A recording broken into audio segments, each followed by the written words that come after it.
dental implants without bone. How can that be done?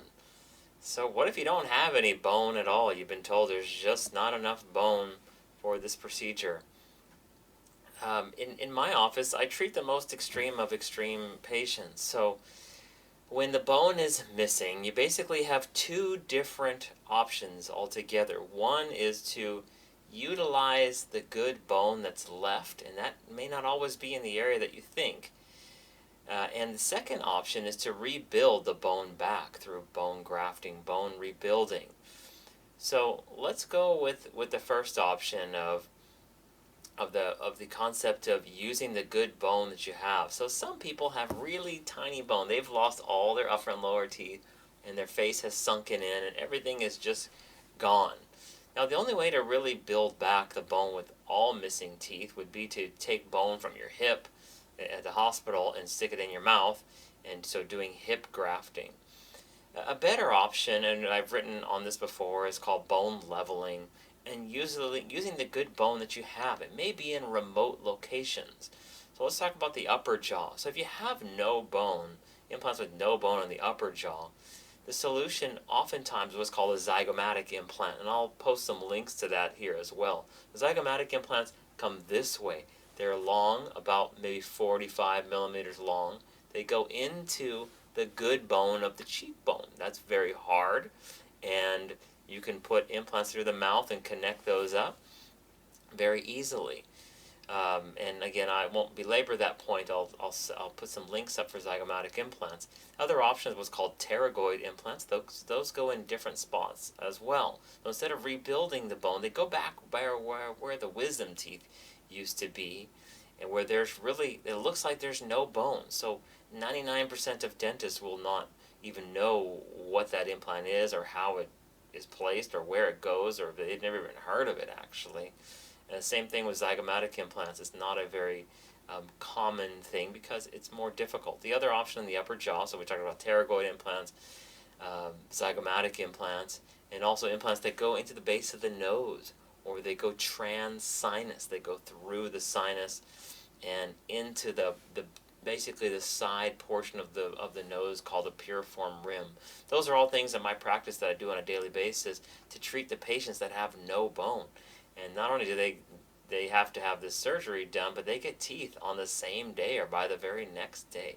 It's not wait and wait and wait for the bone to get rebuilt and then come back and have 50 appointments and 2 years later finally get teeth. No, you get teeth the very next day. And it's an awesome procedure.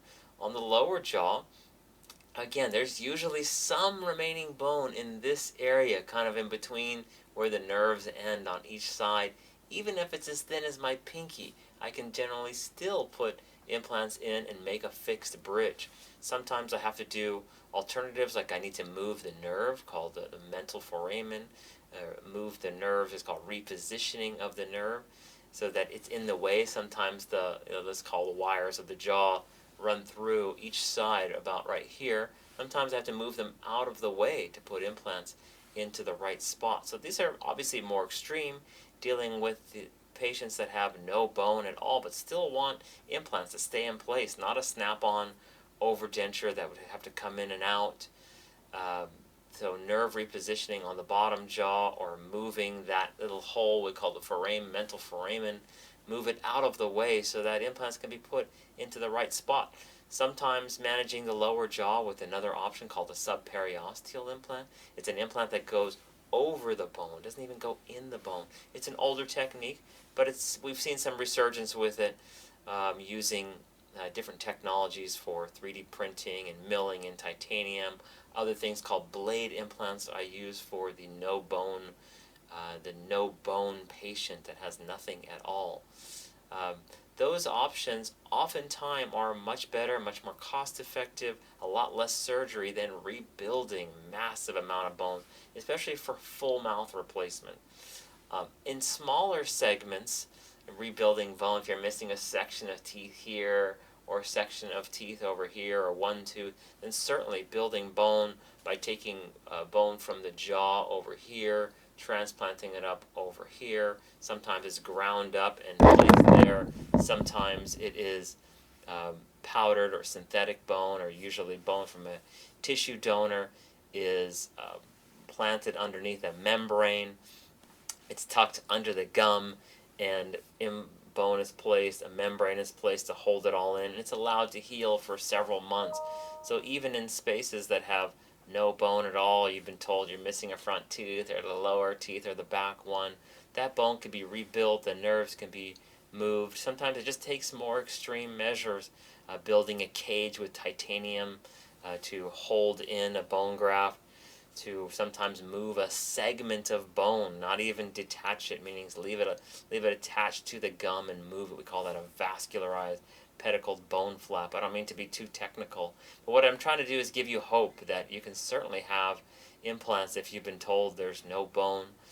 You just need to do your due diligence and see a provider that's all they do, and that's what they've done for a long time. This is something that's very common in my practice. I treat a patient that has really extreme needs. Of course, I treat normal missing teeth and teeth that are about to be lost, but having no bone requires definitely a certain expert level of treatment to be done.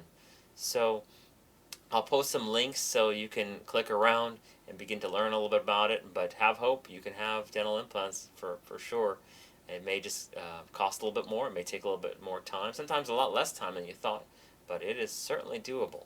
Thanks for watching. Take care. Bye.